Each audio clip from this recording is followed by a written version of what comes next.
That's right. Welcome back, Pod People. We're here covering Spaghetti Month.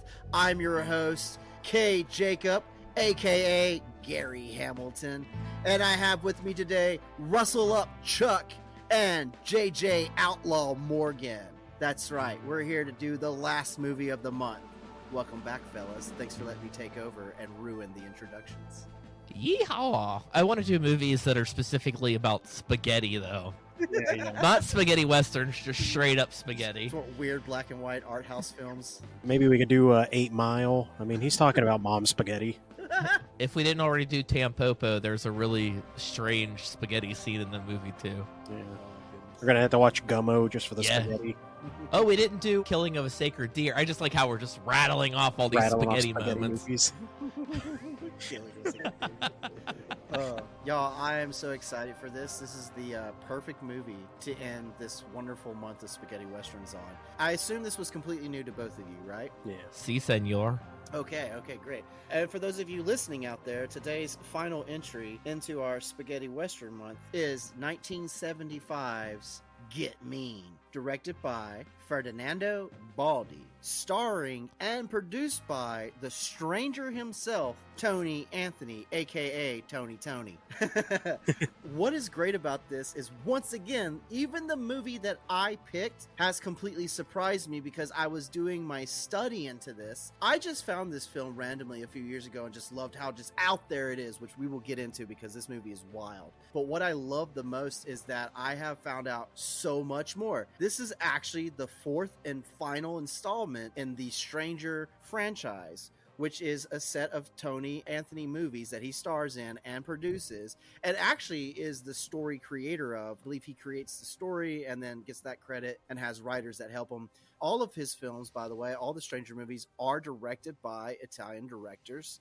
Off the top of my head, I apologize, I can't think of the name for the first few Stranger films, but basically what happened was, in Europe in the 60s, Tony Anthony was over there when Leone was filming Fistful of Dollars, Few Dollars More, and The Good, the Bad, and the Ugly. He was there when all that was happening. Those movies had a late release to the US, but they were blowing up cinematically in the European theaters. And Tony Anthony saw this and was like, hey, there's a market for this. And so he went about trying to produce his own films called The Stranger. The first one being A Stranger Comes to Town, aka A Fistful of Teeth. And then, of course, he made this movie. He had an Italian director come on board. They played it out. If you watch it, he does have these Clint Eastwood vibes. But what's cool about Tony Anthony is he just has this street kid look to him. Like, he looks like a guy off of New York. There's nothing cool or scary or mean. He's not the quote-unquote tall guy in the saddle cowboy. He is mean, though. But he is mean. He has to get mean. But he has this just normal, relatable look, so audiences could watch his movies and be like, hey, I could be that guy. He made it really fun to be like, any Joe Blow could be a badass cowboy. He's kind of sneaky. He has the sardonic humor. He does a lot of quippy one-liners. They're real cheesy, which I love. I actually started watching the Stranger films because I was not aware that this was a franchise film. Like, I didn't realize this was the fourth installment. I just thought it was a weird one-off that made no sense. But I enjoyed watching it because of how crazy it gets. But there's A Stranger Comes to Town. When he released that, it was so popular that when he was able to sell the distribution rights, they immediately said, we need a sequel. And they released the sequel within the same year called The Stranger Returns. And then the third film, he went even wilder with it, and he decided to see how far he could take the cowboy spaghetti western genre, and he takes it to Japan. I believe it's A Stranger and the Samurais, or The Silent Stranger. There was a break after these three films came out, and this is where it ties back in, Chuck. You brought up The Blind Man with Ringo Starr. One of his main producers, I forget his full name, but it's Klein something. He was at that time producing the Beatles music and stuff. So, of course, they got Ringo Starr to come on and make The Blind Man. Tony Anthony is the blind man. He is the star of that film. We've tied all back in. I recognized him as soon as it started. I was like, hey, wait a second. I've seen this guy before. Right? You're like, I know that dude. You pause it with his eyes closed. You're like, son of a bitch. He's blind. His career is so unique because I was looking into this. I was like, when I watched this movie the first time, I just thought it was cool. So I just bought it and just watched it a few times. But I never really dug deeply into this until we started covering it on here. And I was like, I want to have some fun facts. I want to see what all this guy has done. This dude is basically the Steven Seagal to Clint Eastwood. When the 80s and 90s were popular with Schwarzenegger and Stallone as the main action movie guys, you had those Steven Seagal cool B-movie action films out there that people liked. Tony Anthony is that guy for spaghetti westerns. He's your B-movie spaghetti western star. And he studied in Pittsburgh. He studied in Pittsburgh. That's right. That's right. He's from West Virginia. I had to look him up. He is from West Virginia. He studied at Carnegie Mellon for acting. Isn't that awesome? That is. It's so weird how this all ties in. And he, too, is a true spaghetti western filmmaker because he's the American actor that stars in these films that are all cast and directed by Italians. And I thought that was so neat. Also, another fun tie-in, Fernando, the director of this movie, has made one of my favorite Django films, which is Django, Prepare a Coffin. That is a really great Django movie. In fact, the outfit from that movie is one of the outfits that Jamie Foxx wears as a nod to it in the Quentin Tarantino Django. I'm finally getting all of these nice little quibs and nods and geeky stuff that I love about these movies, like all in this one film. Again, the outfits, the music goes back to the Red Dead Redemption games. There's so much that I'm like, oh my God, that's that outfit. That's that song. That's that style, that sound. I didn't realize how heavy of an influence the Stranger films were. And it's something I completely missed. And I find it funny that this movie took so long for Tony Anthony to make, for Get Mean, specifically the fourth installment. He returned to do this role, I believe it was like 5 years later. It was in 1975. And as we know that we've been talking about, the genre of spaghetti westerns died in 75. By the time he got everything made, got the rights to everything, was able to get it out there and try and get distribution, unfortunately, nobody wanted a western anymore. We're done with these. We don't need it. We don't want it. It kind of got locked away. And in 2015, Get Mean was released again. Original title, I believe, was The Stranger Gets Mean, aka Beat a Dead Horse, aka Time Breaker. This is a spaghetti western called Get Mean. Fuck it, change the title. Now, you can get the first three films, the first three Stranger films, you can get because they're part of the Warner Brothers archive, which I thought was fascinating.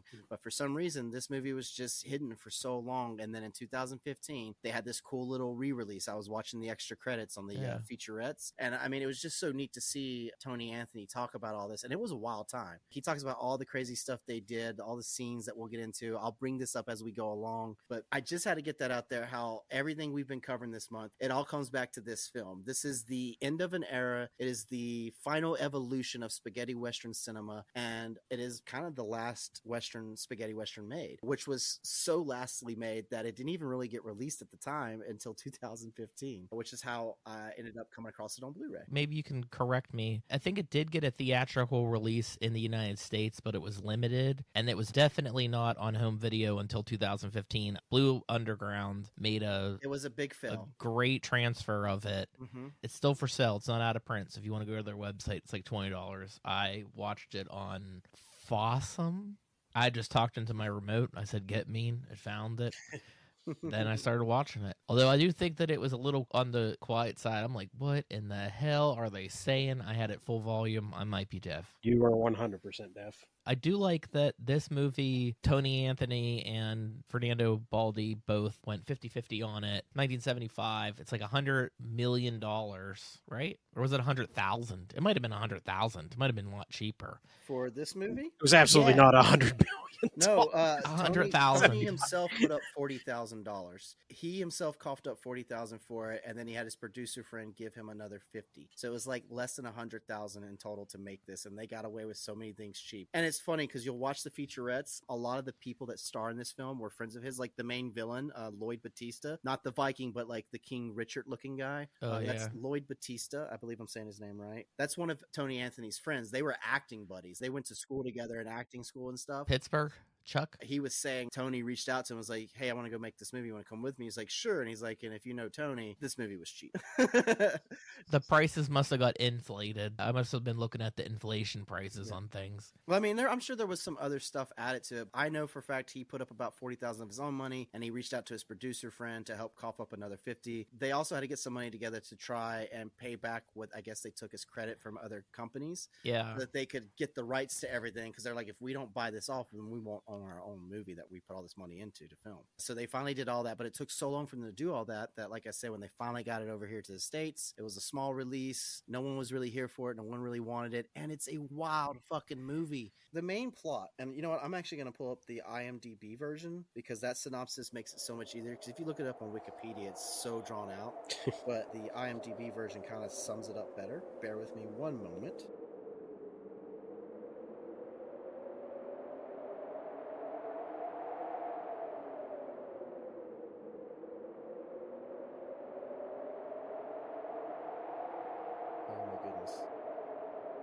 There we go. No plot. It's like, you can add the plot. You found one of those pages. All right. A wisecracking gunfighter is seemingly hurled through time and space as he escorts a Spanish princess back to her homeland while contending with barbarians, Moors, evil spirits, a raging bull, and a maniacal Shakespeare-quoting hunchback. That is the best way to sum this up because it has everything in it. It's not your typical Western. It starts off that way for about maybe 2 minutes. He's being dragged through this ghost town tied to the back of a horse. Yeah. Great opening. That's like the only Western aspect of the movie. Right? And it like quickly is not Western anymore. Yeah, he goes into this little villa. I guess they're supposed to be Mexican homesteaders. Hey, we need you to rescue this princess. And he's like, I don't know what the hell you're talking about. This is wackadoo. And then out of nowhere, a goddamn barbarian wearing a Viking helmet crashes through the door and our movie kicks off. And he's like, well, I guess I'm going to Spain. And then they end up in Spain and there's these epic battles and fight sequences. And it's all like, we were talking about that genre, sword and sandals. Yeah. You know, your epic fighting pieces, like your Roman historian type stuff. So you have this battle going on between the Arabian Moors and the Viking Spaniard barbarians. What is this that I'm watching? These are not cowboys shooting it out, but he plays a cowboy in this distant land. It's like Stephen King's The Gunslinger, the Dark Tower series with Roland the Gunslinger. Apparently, Indiana Jones stole. Well, they do the serial thing where they're showing them going from the United States to Spain, and it's funny because I think at first it's like them on a horse, or maybe it starts with them on a train. And I wish they never showed a boat. I wish it was just showing a train, like they went across the Atlantic on it. That opening, which by the way, I absolutely love the music score to this movie. It's so perfect. It's spot on. It's great Italian score. And like you were saying, that opening sequence where like he's like, well, I guess I'm going to take your $50,000 and go, which by the way, that's a lot of fucking money. Like that's the treasure that in all these other films we've been watching that the people are trying to kill for. And right off the bat, he's been given it. Well, actually, I take that back. They give him 10,000. He says, give me 40,000 more and I'll do it. And somehow from a very small, poor community, he's given $50,000 to deliver this princess. I mean, they knew about the princess, so there was something going on there. Yep. I saw this whole movie was shot in Spain. Yep. And the beginning, that ghost town that you see in the beginning was apparently a Western themed theme park of some sort. Like a backlot that everyone films at. Yeah. I was like, that looks so good. Why can't they just build something like that and just keep it up? They were saying that there were portions when they were filming out here, like one of these areas they film at, it's a popular film set used by a lot of spaghetti Western films. They basically have a setup where you can eat there. So it's like a catering they do. And they're like, basically you go in and pay $2 and get a full meal. And that's how they got by. They would just buy $2 meals. Yeah. There was always something like that. They had catering in the back, just sitting outside eating on barrels. Like that was the thing. It's also a weird element of supernatural stuff with the orbs. Yep, and I still don't understand the orbs. We get the orbs at the beginning that are never referenced. It was making me think of Phantasm. Mm-hmm. I'm hoping when I go back and watch the other three. I was thinking of like Dark Tower because it was like so weird.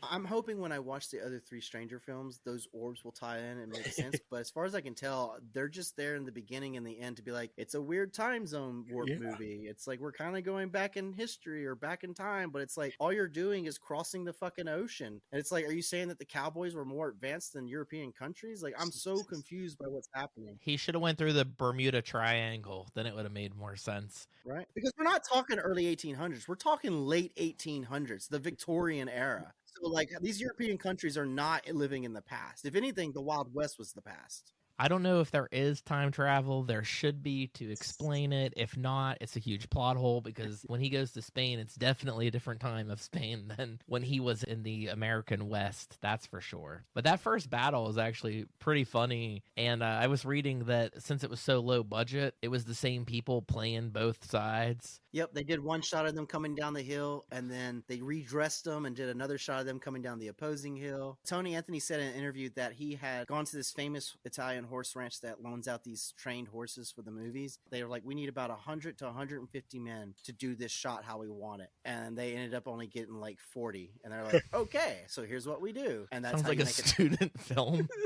Yeah. You work with what you got, baby. You work with what you got. And Tony Anthony made it look good.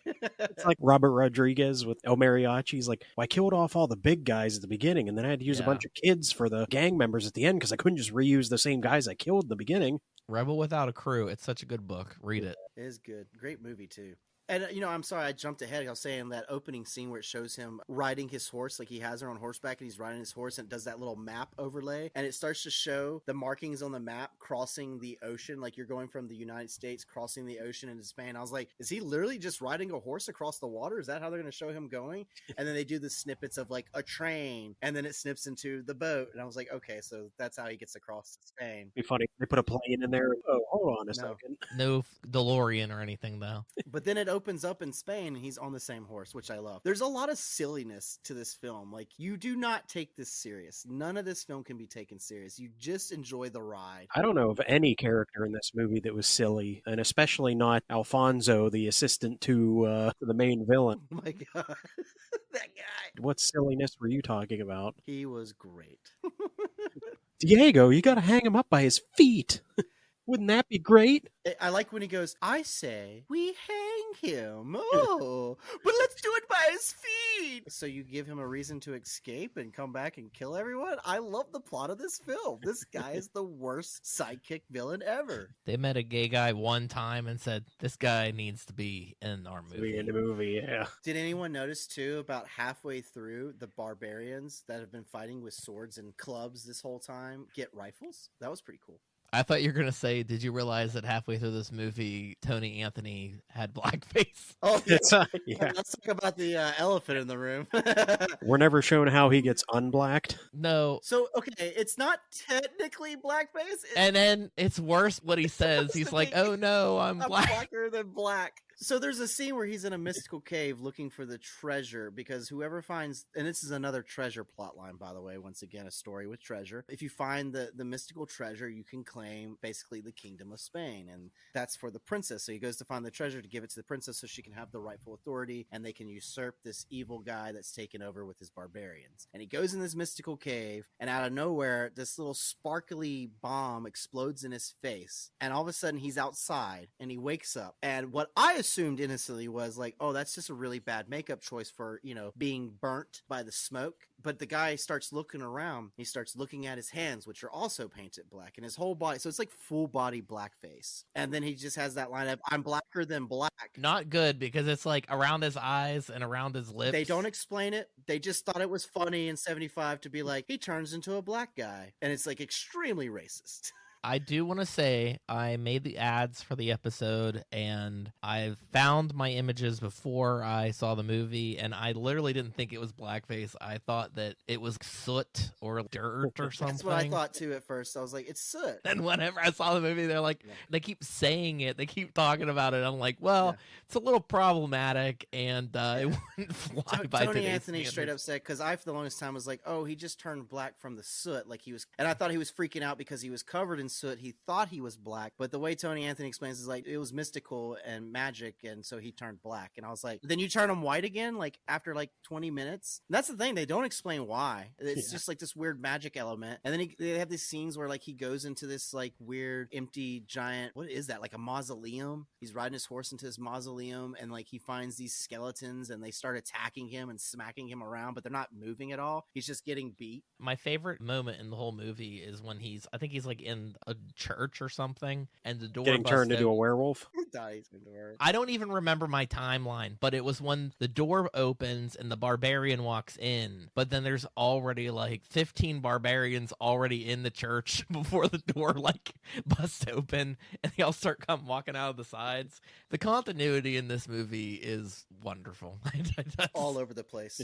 It doesn't even make sense. I do like a lot of the humor in this film too. Like there are scenes where like he's fighting the barbarians, and like he goes to smack one and he realizes it's a woman, and then he starts realizing that a couple of these barbarians are women barbarians, and they literally like put beards on some of them, and he's just like, God, these are ugly women, and like it insults the barbarians. Yeah, those are so much of his jokes are about like, the ugly women that are there. Yeah, especially when he's getting beat up at the end, and then like I don't know, the women like start falling in love with each other or something, and then he pushes the gay guy in, and he's just like, "There's no white man alive that can handle these barbarian women." Yeah, it's very much 1975. Yeah. It does not hold up to today's standards, but man, it's a wild ride. I hope this is the 10th draft of the script, and Tony's like, it's perfect. I feel like they just filmed shit and kept what they could keep and put it all together and made something magical out of it. Something wild and weird and magical. I just imagine the script supervisor saying, Tony, this doesn't make any sense. Shut the fuck up. I'm paying. What's a script supervisor? You think they had one of those on this film? Tony It was Tony.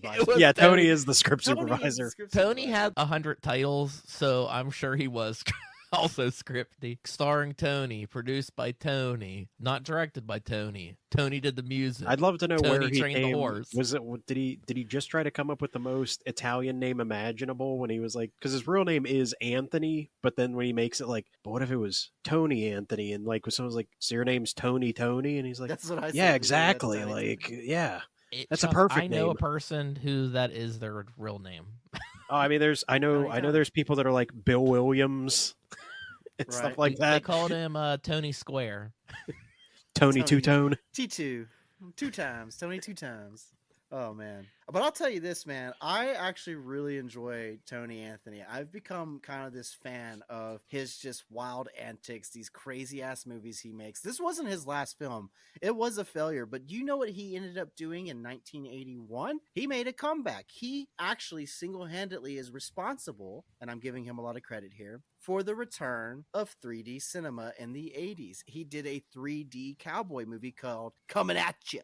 And literally every shot is like Cleopatra. this. Stuff coming into the camera frame, guns and barrels in the camera frame, snakes coming out of bottles into the camera frame. He actually is a very intelligent guy who created a lot of optical lenses and is partly responsible for the making of Jaws 3D. And I take that with as you will as a good thing or a bad thing, but he is partly responsible for that. Jaws 3D is an interesting movie. That's right. Without Tony Anthony, we wouldn't have Jaws 3D. It's a wild world. Dennis Quaid, right? And one of the Quaids. Mm-hmm.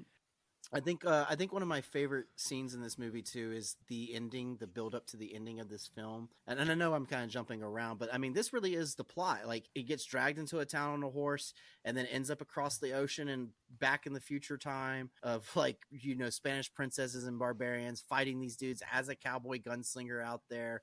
And he plays both sides. There's a lot of like an hour of him talking and interacting with the villains and playing sides and fucking with them. And then at the very end, he decides, you know what? Fuck it. I'll save the princess after all.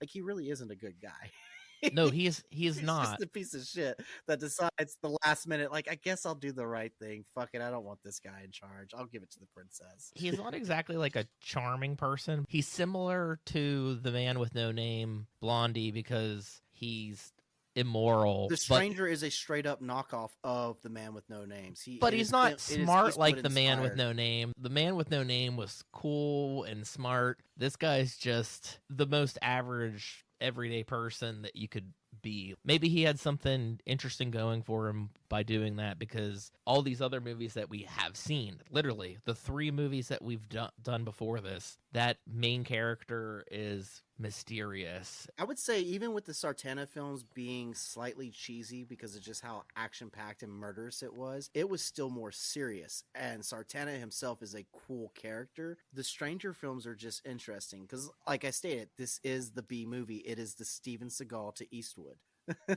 You know what The Stranger is, right? It's the man with no name. No, it's when you sit on your hand. Oh my God, no, we're not going down that way. See, I didn't know the thing about the samurai story, but I knew that he wanted to do, if this was successful, in China and like all over the world. He wanted to put a cowboy in different areas. He is technically credited for the first East meets West movie, which was the Stranger versus the Samurai. The Silent Stranger is the third film, is what it's called, the Silent Stranger, because he's a cowboy that ends up in Japan and fights samurai. What's that terrible one with Mifune that's like Red something? Red Sun. This movie that's not a good movie at all. Silent Stranger was made 3 years prior to Red Sun, but Red Sun was released first because of delays and money issues and squabbles with producers, because like any good producer, Tony knew how to piss people off. He had a 7-year delay on his film, but technically he did make the first movie. Red Sun just gets the credit because it was released first and it came and out. The bigger actors, I would say. Yeah, much bigger, and probably the better film, to be honest. Judging by the blackface situation, probably for the best that he never went to China or these other countries. Didn't go anywhere else. We couldn't imagine where he'd there'd be like some comment about like these slanty-eyed guys and be like, whoa, okay, Tony, maybe back it up a little bit there. Chuck's like, you can't imagine this, but Chuck is imagining. I 100% imagine it. I know exactly. So there's a story Tony tells when in the featurette where he's talking about the making of this movie, and I believe the lady who plays the Spanish princess, when he brought her on to hire for this film and the role, and I could be wrong if it's not her he's talking about, but he said one of the actresses, and she's beautiful. He hired her. It was like she had an affair in the States and they needed to get her out for a while. So they're like, look, bring her on your show, get her work. I need to get her out of here, but keep everyone away. And Tony was like, I couldn't keep everyone away. Every night she was with a different guy. She's sleeping with the stuntman. She's sleeping with the fucking cameraman. She's sleeping with this background actor. Like the whole thing was him just riffing on this poor woman and slut shaming her. Probably a strong Me Too moment. The entire filmmaking. And I'm like, did you sleep with her? You're just mad because she slept with other people? Like, what's happening here? Like, she probably got the job because he was dirty, like he was probably very much a very problematic person, and then he was like, whoa, I didn't mean everybody. It's very much a movie in its time and the making of it and the kind of people and their characters. So like, I cannot defend anything about this film. I can't defend anything about the making of it. I can't really defend Tony, but I have to say I really appreciate this wildness that I was given, and like how once again I have a whole new box set in the mail because there's 4 other fucking movies out there that this guy did. I'm getting the Blind Man movie too, which was also a bit controversial for its time. Of course. This guy had no problem like just taking chances. And as a filmmaker, I admire that he was like, fuck it, I'm going to make this. I'm going to take a chance and do something. And he did it. Every time he would go out there and do it. And I believe he's still alive. He's like 86 years old. Yeah. And he was still making films up until the 90s, making them I believe. Yeah. I have to say, I'm impressed by what Get has him come out on of this stuff. your podcast. How do you make crazy, racist, sexist indie movies? He's like, first you have to go back in time. And it's funny because you look at it and you're like, for the time, these weren't considered that. Because of the time period and how things change, they definitely don't hold anymore. It's a bit controversial. Well, I heard too, for it being shot 100% in Spain, it never released in Spain either. Like they didn't. They're like, no, we're good. Thanks, man. They broke a lot of laws. They did a lot of silly stuff. In fact, I was talking about the scene where he rides the horse to the mausoleum. They were stopped by the Spanish guard because this building that he filmed in, it has the scene where he's being attacked by the spirits, the skeletons in that room, is a very historical place in Spain and very highly guarded, highly respected, and has like millions of dollars worth of art and history in it. And they decided to take a fucking horse through it. And the guards tried to stop them. And what Tony said was, listen, he goes, you keep arguing with the guards. While you're arguing, I'm going to ride this horse. Yeah. Get the camera. We got one shot to get this. So that scene where he's riding that horse up through the little mausoleum area and up those steps, they got that in one take. And you know what? You're giving me and Chuck flashbacks too when we did my spaghetti western trailer, because we did the same thing. We went to this place that you could sleep in train carts, and we were allowed to film in the train cart. We were definitely not allowed to film on top of the train cart, and that is 100% what we did. We were like, just keep them busy, and we'll just have them run across the train real quick, and we'll just film it. So, yeah, that shot was dangerous. You don't paying these people anything, and they're like, yeah, I'll do it. I'll climb up there and run across it. And we made sure it was our last shot, so, like, what are they going to do? Kick us out? there's all these funny things too. Like I said, I as a storyteller, I think Tony is great, and even his real life stuff, it just makes me go like, wow, I could just listen to you go all day about this shit because like you can't get away with that today. You can't. And there was this thing where IPA sessions. He kept heavily talking about like he goes, we took these loans and like we got the stuff we needed and we filmed, but then we had to pay back. He's like, because if we didn't pay it back, we wouldn't own the rights. But the way he was saying it, it made me go, I don't think you were worried about not having rights. Tony, you're a guy from New York. And you're Italianly connected. I was like, I think you were taking loans from a whole different group of people. This is me just what's the word? I'm a congulating. It's speculation, but it's in the realm of probability. Probability that maybe he was taken from mob type people, and probably because the way he was saying it, it didn't sound like someone who was a normal producer. Because normal producers like, I don't give a shit. I'm not paying it back. This is my movie. I have the rights, and we're moving on. But he was like, no. We made sure everything was paid off. We got it just in time, and we owned the rights. I was like, you were sweating that story like it was not the rights you were worried about. Yeah, we're going to lose the rights. He mentioned he got stuck in Spain for like 3 months of the filming. Tony. He was like, I was stuck there trying to get this money together. It's like, you were stuck there. You were hiding out because if you didn't have the money, you were dead. Like, Tony, what are you talking about losing the rights? Why are you so worried about losing the rights? Who cares if you lose the rights? And Tony's like, does like the finger across his throat, like, I'm going to lose my life. That's what I mean by losing the rights. And it's not just me; it's all of us. The whole crew is like, Tony, goddamn it. Yeah, and I want to say the ending to this movie is the best goddamn part because this motherfucker just straps bricks of dynamite around himself, takes a 4-cylinder barrel shotgun, a rotating shotgun with 4 barrels, and goes into action. And I love it. And he's just like attaching dynamite to his compact bow and arrow, and just blowing shit up, throwing dynamite, shooting people with this quadruple barrel shotgun, and it's just like epic to the extreme. It almost reminds me of that blaxploitation film, I'm Gonna Get You, Sucker, where the guy like stacks up ammunition after ammunition, and like he like puts on like 50 different bandoliers and straps on like 6 different machine guns and shotguns, and he's walking out just completely caked in armor and weapons. And I was like, oh my god, this is brilliant. Like, I just love how insane it gets. And, like, the way he kills off everyone, you know, we get the main baddie with, like, scorpions down his back and lets him die off. You know, it's just great. It's really great. It's fun. It's worth the payoff. The scorpion amulet was cool. Over the top. You know, shit's blowing up in the background. He has the cool explosive walk away from an explosion. Like walking away from an explosion. Like the other westerns did not have that. It all. This is 1975. I'm telling you, Tony set the standards, and people don't realize we wouldn't have had Jaws 3D without Tony. We wouldn't have had fucking explosive walk away movies without Tony. We wouldn't have had Man on Fire. We wouldn't have had Man on Fire. We probably would have had Blackface, but not in a weird comical way.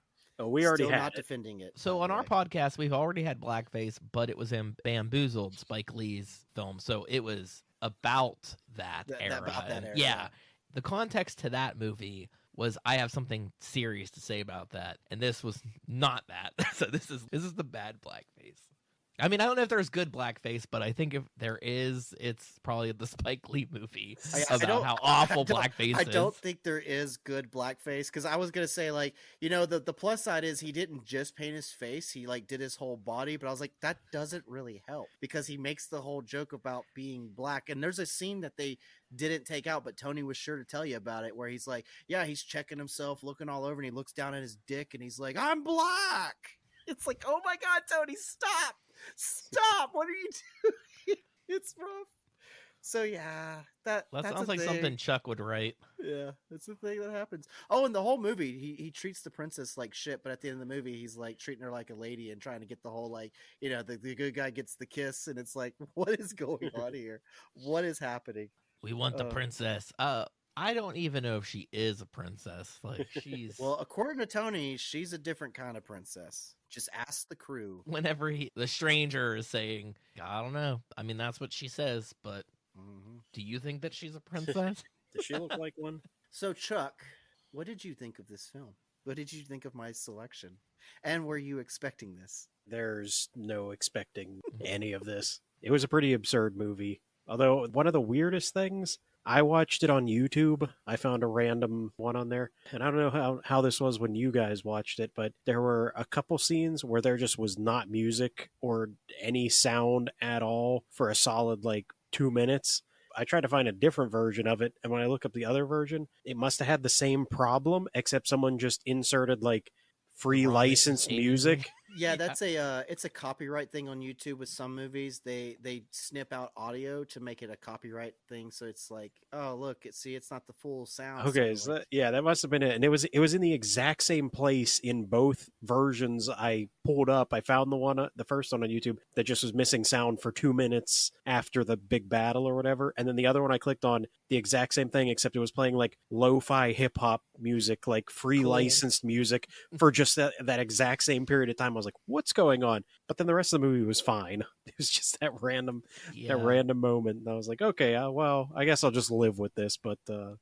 Jacob's right, because even like whenever we did Sartana, YouTube's like, hey, there's maybe an issue with this song. Yeah, Sartana would quiet out for like 30 seconds or so. I'm like, there's no audio, but I see the guy's mouth moving, and then like it would catch back up. I'm talking about our podcast with the music. Oh yeah, for us, yeah. When we were it's like it's in one territory.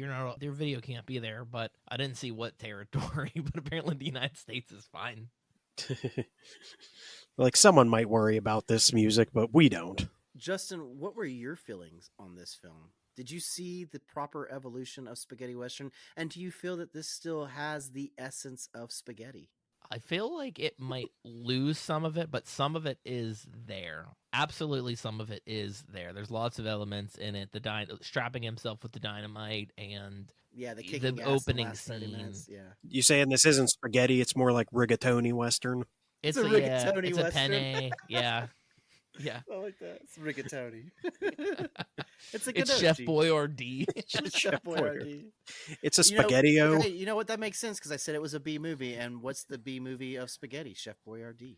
To me, it was really making me think of, although it didn't really stick to the genre strongly, Touch of Evil. Yeah, this genre, like, it's dying and you are, I want to say beating a dead horse, really.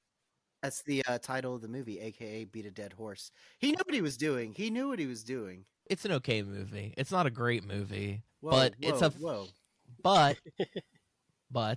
there's a lot of issues with the story, but it's a fun movie. You know, the one part I didn't have an issue with, and I feel like I have to bring this up or I'll forget it. Did the Hunchback get his blade throwing skills from Keoma? Because he underhands a rapier upstairs and hits that girl in the back perfectly. Yeah. Keoma. Those are some straight up Keoma level. He's like, and it goes straight into her back. And yeah, I was it like, doesn't look like he barely put any force into that. No, it is actually a fun movie. It's obviously a problematic movie a little bit. Well, you gotta love too the villains. They're barbarians led by Roman Shakespearean actors in a weird way. Like it's like a King Richard Shakespearean guy. Like literally, it's a fucking Quasimodo hanging out with him, who may or may not be gay, but puts on the persona of it. Yeah, he's definitely gay. He puts on the persona for sure. And the plus side is, of all the things that are offensive in this movie, his character surprisingly wasn't offensive because they weren't doing anything mean. The villains didn't treat him any differently or attack him for being gay. They were just like, oh yeah, that's our gay hunchback. He was just a theater major. He was just there. Yeah, he was just there. They're like, that's just our gay hunchback. He's cool, man. Like, I have to say, props Tony for not being a bigot. Like, you got sexism and racism down, but you weren't a bigot. No, I had a lot of fun with the whole genre. I had a lot of fun with this movie too, but when I was watching it, my brain did have to shut off because it was just being like very early on where I'm like, well, where the fuck that barbarian come from? Because the barbarians are in the United States in the beginning too. They show up. They crossed the ocean on horseback. I mean, I guess that horse rode on the train and the boat with them. Yeah, they just come across that battle. And I'm like, what? In a lot of ways, maybe not as good, but it made me think of Army of Darkness or something. Like, it's just like totally the wrong.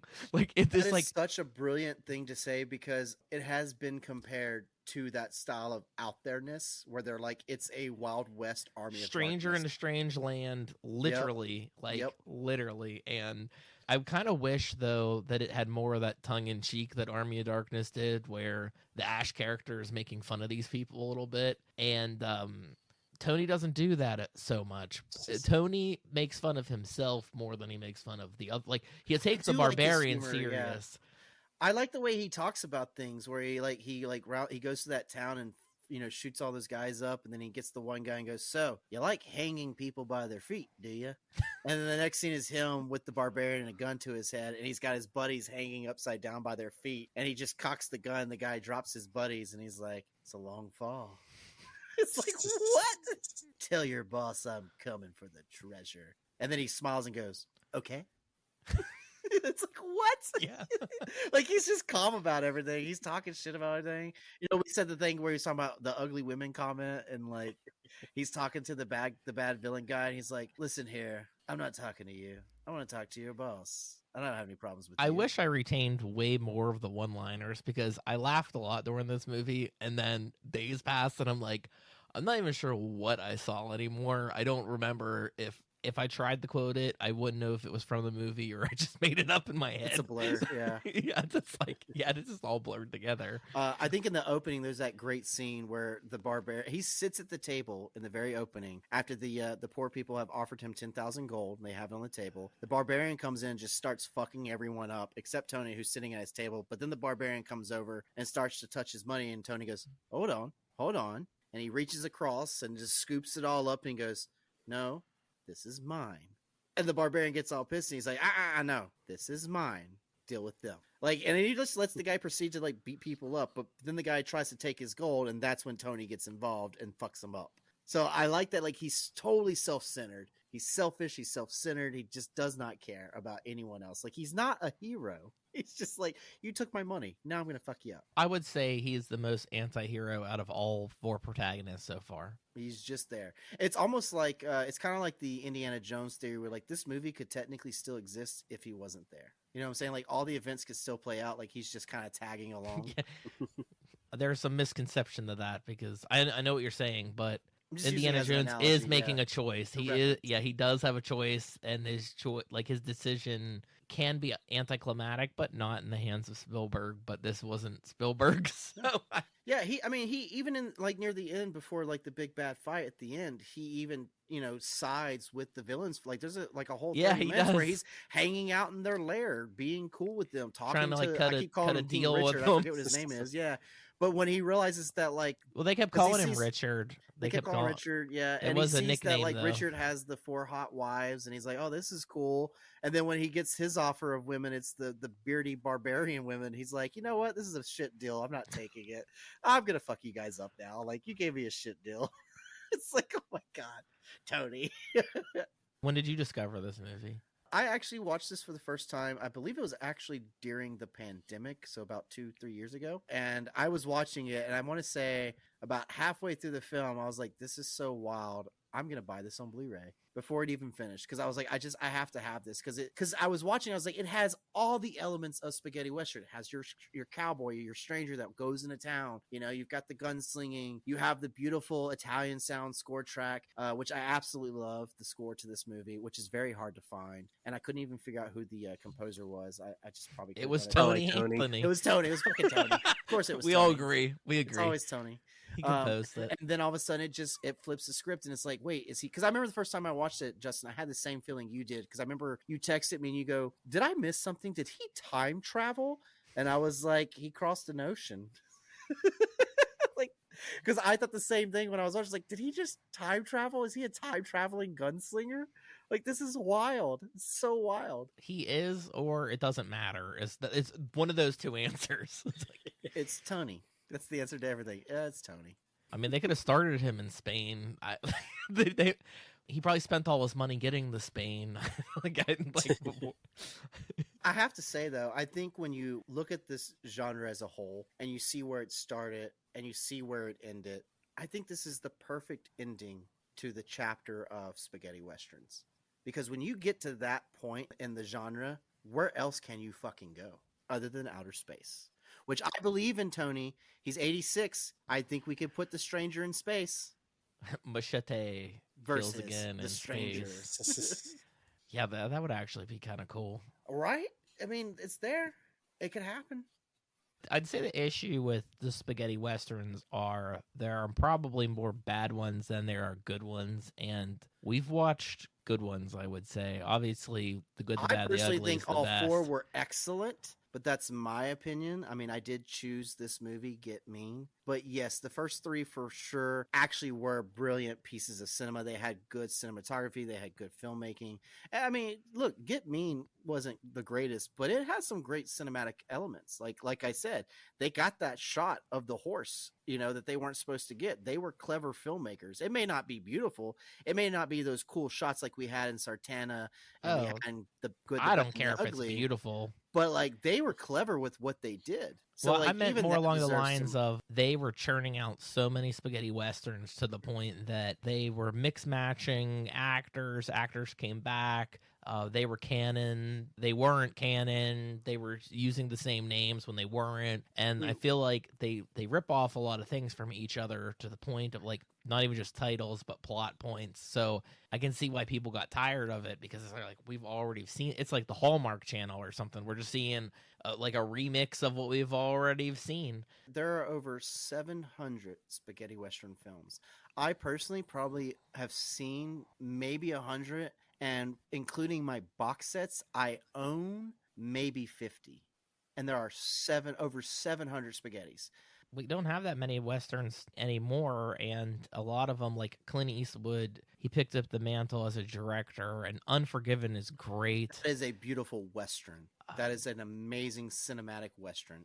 He doesn't go back to that time, I don't think, after that, and then like we get the Clint neo Eastwood, westerns. hold on here. I want to say this. Hold on. Clint Eastwood, one cool thing about him is everything he does as a filmmaker is inspired by Sergio Leone. All of his movies have the essence of the Sergio Leone films because that's who he learned from. He That's shoots where them his like education in Sergio filmmaking did, came and from. And for he people casts that like are him. like newer generations, people our age, people younger, people in maybe our parents' age, for that generation, anytime you get to see a Clint Eastwood film that he's directed, whether it's a western or not, I'm talking like $1 Million Baby, the war movies he makes, the fucking Growler, or Get Off My Lawn. I know it's not what it's called. It's El Camino or whatever. Gran Torino. Gran Torino. Yeah, there you go. All those films have the Italian spaghetti essence. Like they have that style to it. And he actually just finished making at 91 or 92 years old. He has finished making, for what I understand, is his last film. Oh, he did Cry Macho. Cry Macho. So that was kind brilliant.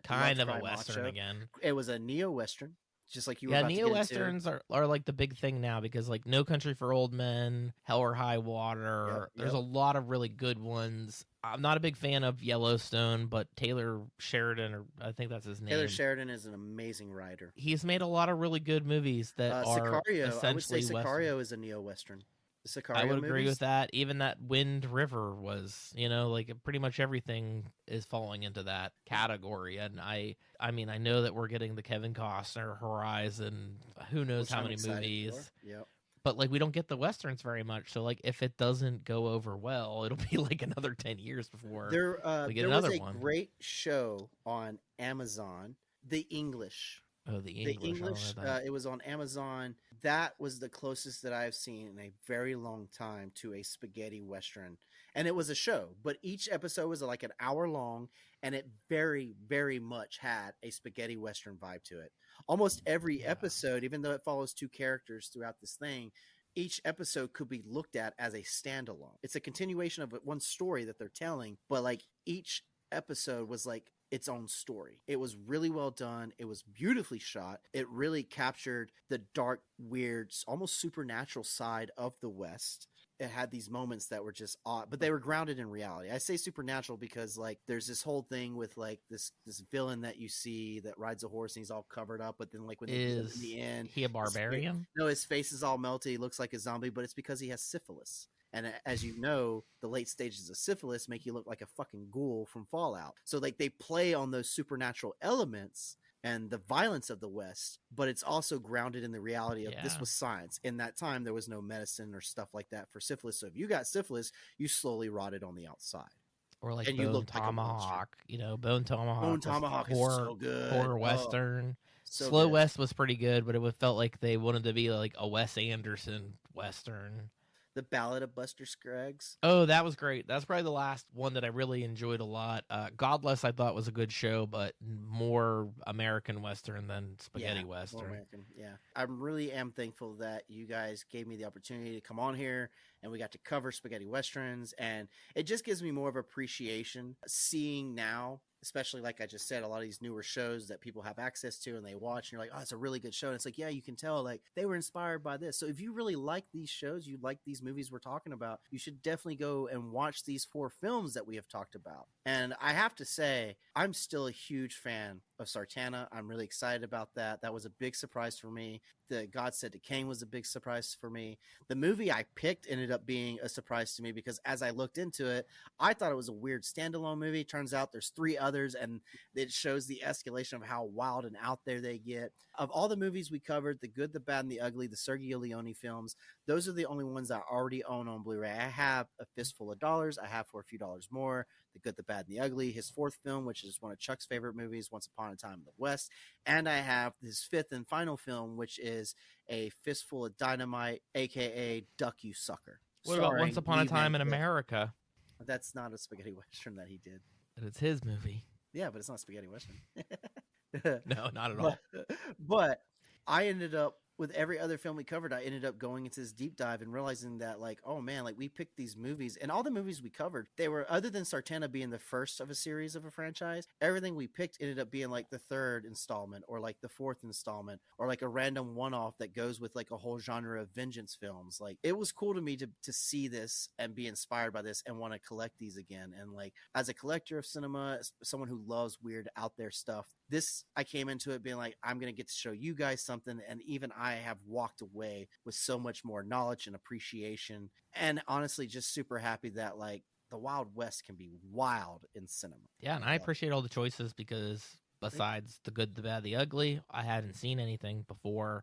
You could have picked Django because you said Django's your favorite, but I had seen Django, so it was nice to venture into things that I hadn't seen before. Mm-hmm. And I haven't watched Sartana, all the other Sartanas yet. Right, and I had watched the knockoff Sartanas and thought that was the films, and it turns out no. Although, I'm glad you brought that up. I almost forgot. So, Chuck, it turns out I have seen one of the original Sartanas. I actually own the Sartana Prepare a Coffin. I didn't realize that.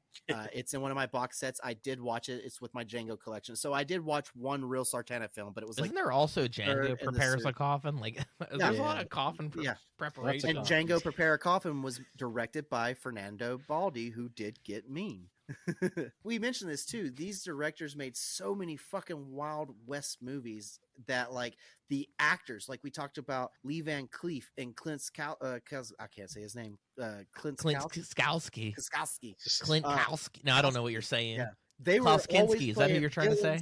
Yeah, they played villains so many times in Westerns that eventually they ended up getting the hero roles, like we saw in God Said to Cain. We talked about Lee Van Cleef, how he ended up being Sabata. He's Sabata. And then, in fact, he is the main hero in Leone's Duck You Sucker, a.k.a. A Fistful of Dynamite. You see all these actors being used in all these films, playing different roles. And what's cool is they are all different, other than you being able to recognize, like, oh, that's Lee Van Cleef. But it's cool to see how they've been used so many times to where it's like, oh, you can be a good guy or a bad guy. It doesn't really matter. All the cowboys are wild.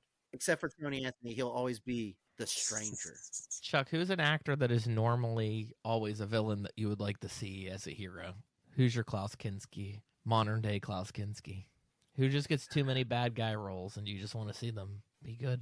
I don't know. That's a tough one because I feel like no one, I don't know, maybe people don't get typecast like that anymore. Plus, it has to be like a character actor. The last one that I wanted to see that was a villain a lot that finally became a hero was Christoph Waltz. When he starred in Django, I was like, oh, he's the good guy this time. And I absolutely loved him in that. That would be my answer, was Christoph Waltz, but he finally got to do a good guy role. I guess it didn't take long for him to do that. He was like a bad guy in Inglourious Bastards, and then he was a bad guy in like the Green Hornet movie. And so, like, yeah, I don't know who I'd pick. When is Christopher Walken gonna get his good guy movie? He's gonna die. He had it. He's the dad in Dead Click Zone with Adam Sandler, but like he has these roles where he plays like the father figure now. But like, when's he gonna play like the good guy role? No, he was a good guy in the Dead Zone. Oh, you're right. Yeah, he was. Yep. Yeah, he saved the day, kind of. Like, although I was a crazy ass person, but he did save the world from World War III. So, yeah. I was also going to All say it there's takes. another actor out right now who is really good. I'm having a brain fart his name, so I apologize. But his new movie, A Night with the Devil, is out right now. Oh, yeah. I want to That see. actor, That's Chuck's he favorite played, actor. yeah, he played a lot of villainous roles. In fact, he got his start in The Dark Knight, playing these weird villainous roles, and then he ended up being Polka Dot Man in Suicide Squad He 2. was the hero there. Yeah. Polka Dot Man was a good character. That's exactly And who right Chuck's now, he's on describing. The Rookie, one of the main villains on the Rookie TV series. I was like, hey, it's The Night with the Devil. It's Polka Dot You Man. brought him up, but that is Chuck's character actor that is always a villain. That's He is him. good, yeah. That is a good one. Yeah. In Prisoners and all kind of, like, he's always this like creepy ass guy that they got to beat the shit out of. Do you remember that guy from the 80s that was like in Cobra? He's in the Buffy the Vampire Slayer movies. Like, he has that face. Like, he's always the creepy villain. He's got like a deep, scary voice. Is it that Filipino man that was like just like a remember his bad name. guy in like 20 Everything. movies He's a bad guy in randomly and then like everything. never see him again? Yeah, I wanted to see him play a good guy at least once. It'd have been cool. He got typecast, but man, he was great at it. I mean, you kind of got it with Machete eventually. Like, Danny Trejo was Finally being the hero. always bad guys for a long time. Hey, he was Uncle. Yeah, well, I guess we're saying he was Uncle Machete in Spy Kids. Don't say it. Don't say he had to wait till his own solo movie. He was the good guy as Uncle Machete. I haven't seen any Spy Kids movies at all. It's really funny when you watch the Spy Kids. You movies lie. and I you don't see believe Machete, that. and you realize the reference is like, wait, Uncle Machete and Spy Kids, the sweet uncle, is like the Machete we get in the movies. It's like that's his backstory. You're like, wow, that's wild. No, I've never watched them, Chuck, and I know there's like they're making another one already. It's They're always Robert great. Rodriguez. Rodriguez he's is just great. I love. He's got like everything he does. a new generation of his family that he's like I gonna think cast. this is just a personal opinion of mine, and mainly because I am biased. I absolutely adore everything that Robert Rodriguez makes. He is a cinematic filmmaker that has inspired me, and with him and his movies, you can see what I feel are inspirations from spaghetti westerns. We even mentioned it earlier with El Mariachi, like Desperado, and he's quoted. He has been quoted saying that Once Upon a Time in Mexico is his fucking homage to the Leone films. Like, that's what he's like. And that's that was like another Western. Tarantino thing, right? He said Tarantino's like, you should call it this, and he's like, you know what, I should. I need to revisit those. I haven't watched them in a while. All I remember is Johnny Depp with his painted eyes black, like supposed to look like he got his eyes gouged out, but I'm like, he just has his eyes closed. They're painted black, but that's it. I've watched Desperado like a million times, and El Mariachi, less than that. But I think I've only watched Once Upon a Time in Mexico twice. It's been a while. And maybe in the future when Chuck picks all the Spy Kids movies, we can cover that because I don't know. But was it Spy Kids or the Shark Boy and Lava Girl? One of them had Glenn Powell in it, and they're like, "This is his debut performance, and now this guy is in everything. He's in every big director's movie. Like I think it was the first. I think it was the first Spy Kids movie. I don't know if he's a bad guy, but he's definitely a kid. He is a misdirect. You think he's the bad guy, and then you realize he's a fucking. Don't spoil it. I haven't watched it yet. It's like 20 years old, bro. Come on. Anyway, he ends up in all three films, and he's like a recurring thing. There's more than 3 though. There's that Joel McHale one, Jessica Alba. I only count the ones Rodriguez actually directed. I think he did. He's directed all of them. So Shark Boy and Lava Girl. I think he did Shark Boy and Lava Girl, but I think he also did the first reboot of Spy Kids. He's done them all. There's not a Spy Kids movie that has not been. Although I still didn't see that thing that he did with Ben Affleck that came out like last year or the year before. Well, that got past my radar. I'll have to check it out now. Thank you. I can't remember what it's about. It's like a sci-fi thriller. I couldn't tell you the plot off the top of my head. Is it Alita? He made it after Alita. I liked Alita a lot. Alita's great. Yeah. I guess we'll never get Alita 2. He wants to do a sequel, and he should. It was great. He did a great job. You don't tease Edward Norton and don't give it to us. Jesus Christ. Yeah. Only Edward Norton can tease and not deliver. It's not the other way around. It was a good theme. We're definitely going to have you back. Maybe sooner than later. We might have you on a special bonus episode, and we might have you back for another complete 4-episode theme. Let's go out with a bang. Well, guys, I really appreciate you coming on IPA sessions. I'm sorry, wrong show. You've Chuck been looks listening like to Cinema Stephen D'Amore. Hawking right now. He's just like Chuck gave up. Chuck's like, Jacob ruined this experience for me. I had to watch Get Mean. I don't even know what the fuck I watched. Time traveling, barbarians, and bearded women. I don't know what's going on. Are you going to thank us for being on the episode, Jacob? And ask us to plug? Yeah, thank you guys for being on the show today. Can you go ahead and plug yourselves? You know, where can people find you? How can they listen to Cinema D'Amore? I want Chuck to plug what he's doing. Chuck, what are you doing these days? He's like, you can find me at this very specific Lowe's, and I'll be mean. I get my sodas on Fridays down at the Piggly Wiggly. Come on over, say hi.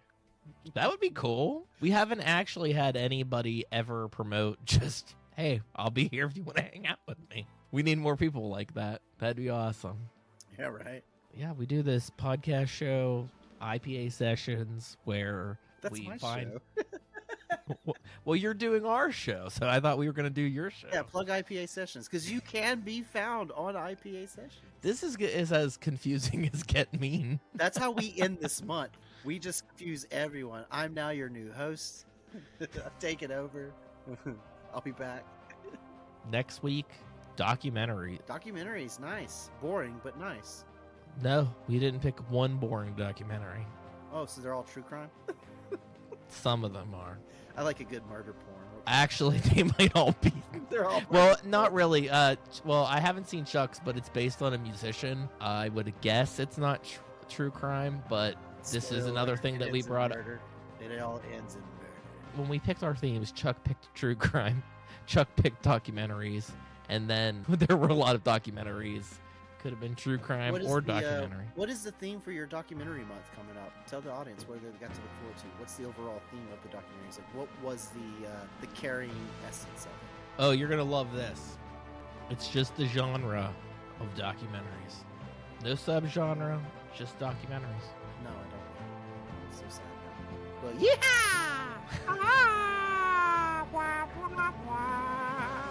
I had to do it one more time. I love you all. Thank you for listening. It's been great. Check out IPA Sessions and Cinema D'Amore. I'm your host, Kay Jacob. And once again, I have the lovely co-hosts here, JJ Outlaw Morgan and Russell Up Chuck. Thanks for being on the show. I like Russell Up. Now, get me. We're Cinema D'Amore. Follow us on Facebook and Twitter to stay up to date with news and information on upcoming episodes. Find us on Apple Podcasts, Google Podcasts, Podbean, Spotify, Amazon Music, Audible, Pandora, Alexa, or iHeartRadio. It would be greatly appreciated if you subscribe to our podcast on your platform of choice. We also appreciate feedback, so rate us, review us, and let us know what you think. And above all else, thank you for listening.